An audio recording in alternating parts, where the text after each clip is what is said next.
اللہ کا بندہ بننے کے لیے جو جہاد کرنا پڑے گا وہ نفس کے خلاف کرنا پڑے گا۔ ان النفس لامارۃ بالسوء، نفس تو کہتا ہے روزی لو، رشوت لو، کاہے کو تم ہاتھ روک رہے ہو، ابھی بڑا بچوں کی فیسیں دینی ہے، فلاں یہ کرنا ہے، اس وقت تو نہیں ہے کچھ بھی، لو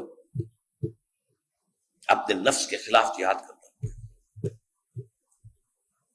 اسی لیے حضور نے فرمایا ای الجہاد افضل یا رسول اللہ، پوچھا گیا آپ سے سب سے افضل جہاد کون سا ہے حضور؟ آپ نے فرمایا ان تجاہد نفسک فی طاعت اللہ، سب سے اونچا، سب سے افضل جہاد، اونچا نہیں افضل، سب سے اونچا جہاد قتال فی سبیل اللہ ہے، لیکن سب سے افضل جہاد اپنے نفس کے خلاف ہے کہ اسے اللہ کا مطیع بنا۔ افضل میں اعلیٰ میں فرق ہے۔ فرض کیجئے 100 منزلہ عمارت ہے، اس میں سب سے اہم پہلی منزل ہے، پہلی ہوگی تو دوسری، دوسری ہوگی تو تیسری، اوپر کا دار و مدار تو اس پہلی منزل پر ہے، سب سے اونچی 100ویں منزل ہوگی۔ تو اہمیت اور افضلیت میں جہاد، نفس کے خلاف جہاد، معاشرے کے خلاف جہاد۔ معاشرہ جا رہا ہے دنیا پرستی کے رخ پر، مادہ پرستی کے رخ پر، آپ جانا چاہتے ہیں خدا پرستی کے رخ پر، تصادم ہوگا کہ نہیں ہوگا؟ کشمکش کرنی پڑے گی۔ زمانہ باتنا سازت تو با زمانہ بے ساز۔ ایک طرز عمل یہ ہے کہ زمانہ تمہارے ساتھ سازگاری نہیں کر رہا ہے، تم زمانے کے ساتھ سازگاری کر لو، فرکشن ختم ہو جائے گی۔ اور ایک یہ ہے زمانہ باتنا سازت تو با زمانہ ستیز، زمانہ تمہارے ساتھ سازگار نہیں ہے تو زمانے سے جنگ کرو، اپنے موقف پر ڈٹے رہو۔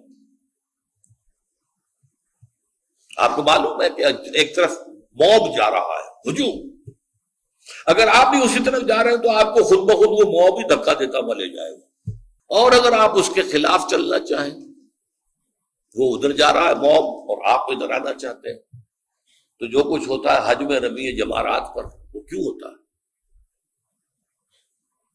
ادھر سے آنے والے جو ہے وہ زور لگاتے ہیں، ادھر سے ریلا آتا پیچھے لے جاتا، زور لگا کر چند قدم آگے بڑھے، موت کا زور آیا اور پیچھے لے گیا۔ یہ کشاکش ہے، مسلسل کشاکش ہے معاشرے کے ساتھ۔